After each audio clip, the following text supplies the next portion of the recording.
welcome back to the studio. Happy to be with you in this digital way. We're going to get started and we're going to talk a little bit about our assignment. But first, regardless of how you're feeling, if you're feeling like this, or if you're feeling like this, either way, we're going to have to move forward. Those are kind of some fun drawings that I found of some former students, elementary students that I had, and drawings they left behind or whatever in the classroom after the school year. And so I'll be showing some of those probably in future videos, but I thought that was kind of fun to take a look at. Okay, let's get rolling. Let's talk about watercolor. Hopefully most of you have watercolor around.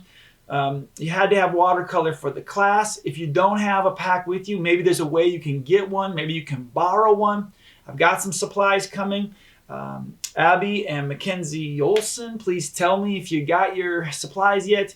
I know Quinn and Mac, it might be a few more days before you get yours. And Quinn, there's some watercolors there if you don't have them, but maybe you need to grab some, and some paper for you there too.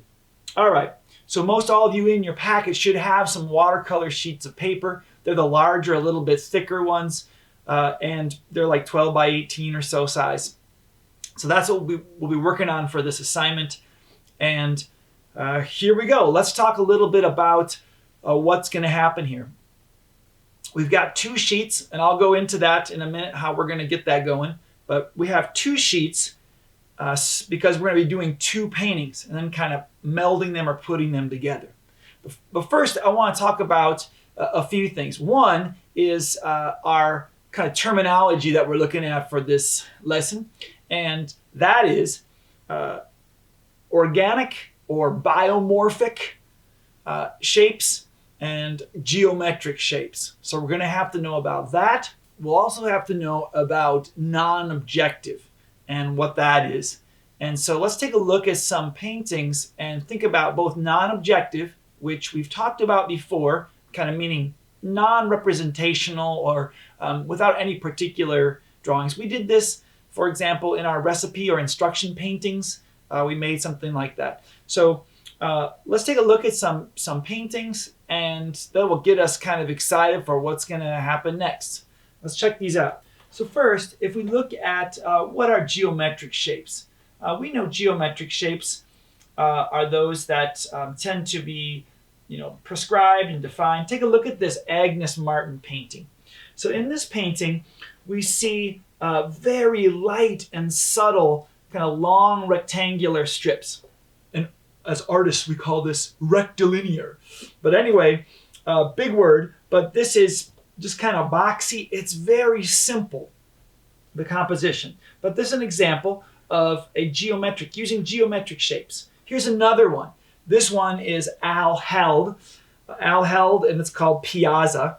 And we can see that one is also very geometric. Here's a kind of crazy one. It's called Optical or Op Art. Bridget Riley, painter from the UK, and it kind of trips out your mind. It's kind of trippy to look at. Your eyes kind of go strange. Here's a painting by Toma Abst. It's called Shwedo, or Shwedo. Not sure how to pronounce it. Anyway, love the color in this painting. It's a simple painting, but has the real kind of geometry, hard edges.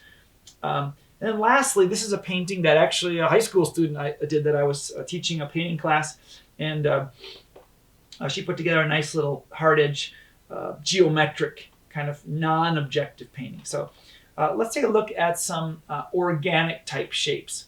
So here's a painting by Christopher Kuhn called Triple Letter Score. That looks like kind of built by slopping paint around, splashing paint, and there's a nice kind of gradient in there. We talked before about how the gradient is one of the most, magical things an artist can do. Let's take a look at this one. This painting is a really large painting, and it's pretty old too. I think it was painted in the 1950s by Helen Frankenthaler, and it looks kind of like watercolor. It's actually made of oil paint on open or unprimed canvas, but it has that organic, loose. Organic, again, being like nature shapes. This one is by Hugo MacLeod, and it's actually painted with oil paints on aluminum foil. It's a pretty large painting, but also has this kind of nature-like. Biomorphic, again, meaning like life shape or form. So here's another one. This is a harder edge, but still kind of, I would say, yeah, biomorphic. So this is James Sienna. And this one is most like watercolor. This is just ink on water on paper, but a large painting. Pretty nice, pretty soft edges here. Kind of like a wet on wet technique. Here's another one by Matisse, Henri Matisse, or Henri Matisse, and the Frenchman, but a lot of organic shapes there.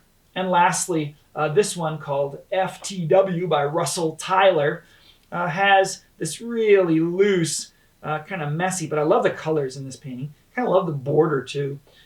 Pretty nice. But those are examples of what we're going to be doing. We're going to be doing an organic painting and a geometric, shapes, organic shapes and geometric shapes. For example, here with this Michael Knudsen painting, in this painting we see kind of a spreading the color all around and kind of a radial design that spirals into the center. And here's a close-up. You kind of see those little cells, how they are. Some of these paintings we looked at a little bit maybe before. And then as you approach things, I would say, oh, look at this one. Here we go. This one is one of my own paintings. It's actually hanging right now in the Northwest Art Center, and no one is going to see it because it's all locked up. But if you went to see the faculty show, you saw this painting. And this one I think is a good example for this assignment, as it kind of spreads color all around. It's mixing across the whole canvas. It's a simple composition, which I'm going to encourage you to do. And then if we look at this, was the companion piece, self-portrait, but this piece is hanging right next to the other, and they're kind of tied together in palette. So the colors are very similar in this piece as they are in the self-portrait piece. So anyway, that's a little bit of what we'll be looking at. So let's maybe just go right to the studio table and start this painting out. And we'll talk about the things that we need to do. Maybe before that, I should mention once again, what's required here is that you're going to have to use a watercolor painting that's going to be cool colors. Your other painting is going to be warm colors. One of them you're going to choose and do geometric shapes. The other one, organic or biomorphic shapes.